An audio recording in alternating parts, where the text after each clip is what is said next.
So we're on to module 5, isolation.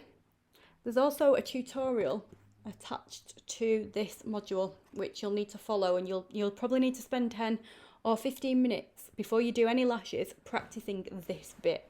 So you might have already watched the tutorial. So isolation. So on the image here, it shows there's a parting in the client's lashes with the tweezers, and there's a lash popping through in the middle, and that's the lash that you're going to be working on. So that is the lash that you're going to stick your lash extension to, or your fan to. So this prevents the adhesive from getting on any of the other lashes, and then what it means is the client's lashes are going to be really combable and the retention will be really good. Then they're not going to pick, because if you fail to isolate and you're getting glue on multiple lashes, your clients can feel all the lumps and bumps, and they will guaranteed they'll pick their lashes.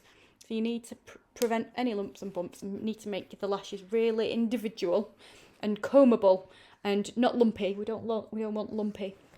So it ensures that you do neat work, you get really good retention, and also your clients will come back to you, you'll get repeat business from it.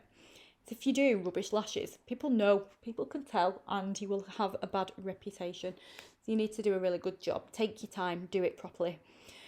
So isolation is tricky for people really to do, because you have to use your weak hand, you have to use your worst hand.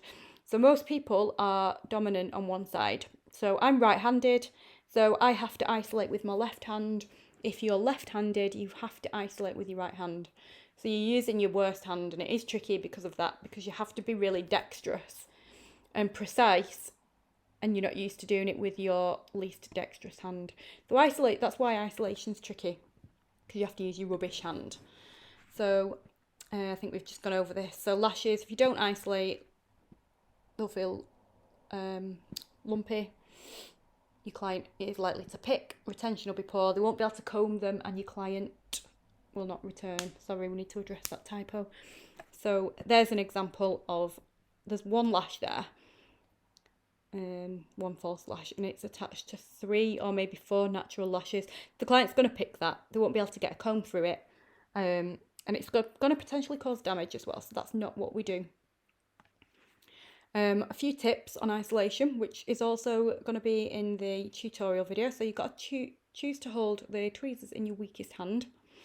When you do isolate, make sure your parting is nice and wide, so that you've got enough space to apply the eyelash.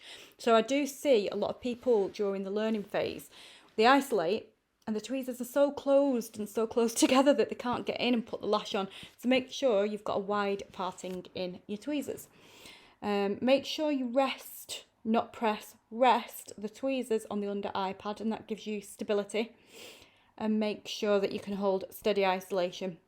So you need to be able to hold steady isolation, so because with your other hand then, with your right hand, you're going to be picking a lash up, gluing it, you've got to focus on other things, so you need to be able to hold the isolation while you're doing the other bits and pieces.